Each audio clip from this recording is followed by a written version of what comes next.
Welcome to Children's Worship at University Christian Church. In the next couple of minutes, we'll review for families, mainly grown-ups, but kids too, the Bible lesson all of our children experienced on Sunday and give you some ideas to make this story and faith come to life this week in your home. It's the first Sunday of Lent, and as a congregation, we are reading the Gospel of Luke. Your Lenten Family Faith Packet is full of ways for your family to try new spiritual practices, maybe create new traditions that help you prepare for Easter. Our scripture is all about tradition, and Jesus as a boy and lost, or at least his parents thought he was lost.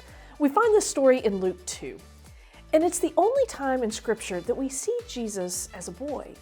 The story about Jesus' childhood illustrates that Jesus was faithful to scripture and the learning process that prepared rabbis. The trip to celebrate Passover in Jerusalem shows that Jesus' family followed religious traditions, just like we do. Traditions are important for children. They help them organize and actively process faith. Traditions help guide us, unify us, and connect us to those who have gone before us. So take time to engage in or create some faith traditions at home during the Lenten season. Now for kids, they connect to this story because they see themselves as Jesus as a child, and he was bold.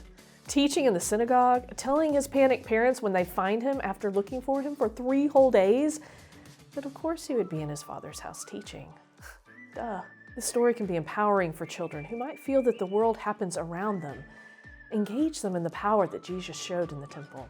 Have these conversations at home. Who did Jesus teach and talk with about God in the temple? It was the teachers. Who teaches you about God? Whom can you teach about God?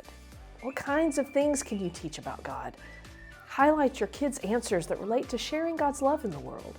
Draw pictures, tell stories, affirm that your kids teach you too. And that we're all on this faith journey together, doing our best to love God and to love others. I hope you learned something new this week from and with your kids. See you next week.